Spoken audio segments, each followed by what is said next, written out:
Hi, my name's José Rodríguez and I'm the Managing Director of Visiting Angels Barnet and Enfield. Today I want to discuss the difference between using a private carer versus working with a care agency. When choosing care for a loved one, you need to do your homework so you can think long term to meet both you and especially your loved one's wishes, as well as their needs. But your needs also need to be considered. As someone looking after a loved one's care, you're likely to be on high alert and constantly concerned about your loved one. So the decision not only affects them, but it can affect you too, and no doubt ripple right across the entire family network. I know because I've been there, and it's particularly common. Whatever or wherever that care comes from, a great carer will feel like part of the family, because they should put you all at ease, take the stress and strain away from you and your loved one and the family, allowing you and the family to perhaps going back to, being family. A great carer will provide you and your loved one with the emotional and physical support required, with both bucket loads of empathy, training and know-how to help navigate a difficult path for all. What is best for me? Well, I will say this again and again. Try to make the last quarter of you or your loved one's life to be on their terms and as per their wishes.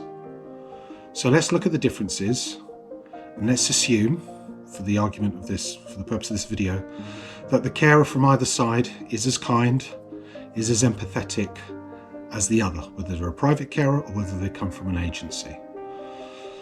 So let's look at private carers first. Well, certainly they should be cheaper than using a care agency. Usually they've been recommended to you from someone else that's been receiving their care, and they're more likely to be local. A private carer is unlikely to carry out an extensive assessment or maybe even one at all. They might just be told what they need to do.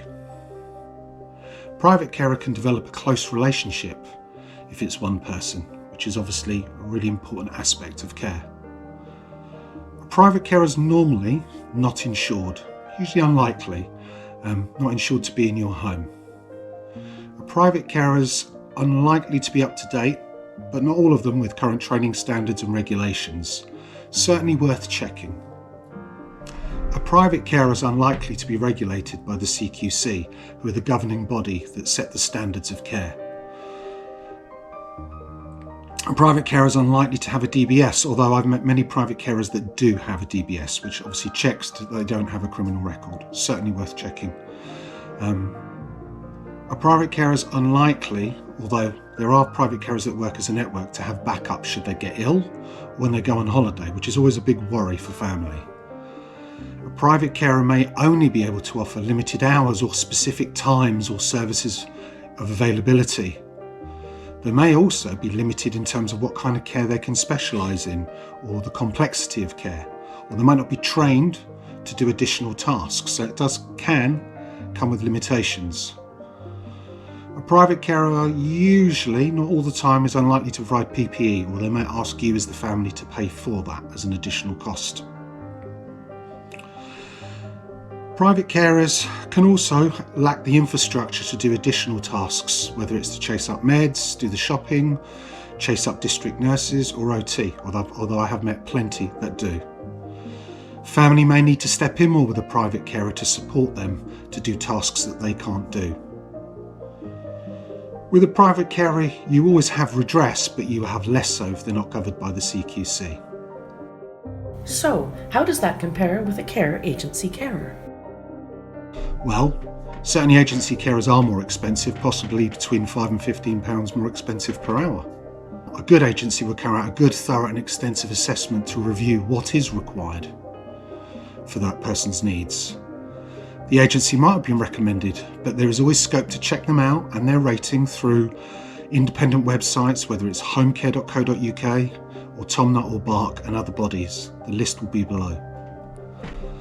A care agency can develop also a close relationship if it has one person or a team to work with your loved one or yourself.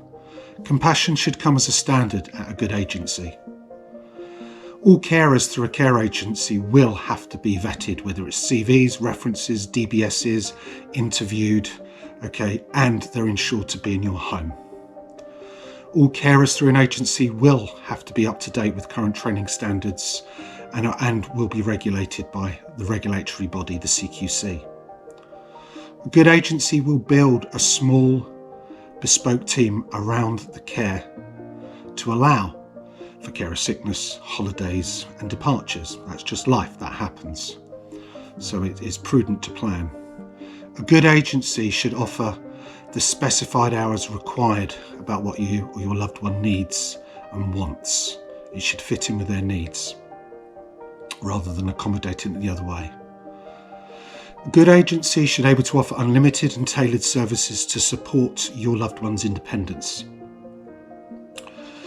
Now, we talked about the cost of an agency being more expensive, but you need to factor in what's included in the cost is the communication with the family, keeping the family in the loop, whether it's through digital apps, extensive notes that you know what's happening, what they're doing on a day-to-day basis, what they're eating. That takes time and it costs money, but it's included. Whether it's directly on the phone, a good management team should always be available to speak to family and put their mind at ease and to be able to be contactable. A good agency should be proactive, whether it's calling the doctor's surgery, the district nurses, social services, or to attend appointments, or even to accommodate shadow shifting of new staff for transitions, all within the cost and not extra to yourself. We supply, or rather a good agency should supply PPE within their charges. Likewise, a good agency should offer a wide amount of expertise and knowledge of your loved one. And that includes monitoring their baseline health, which is always looking to avoid or take notice of any signs or changes throughout by offering that continuity of care. A good agency will focus on the positive outcomes as agreed at the assessment, rather than going through the process of just feeding and keeping someone alive and doing the basics.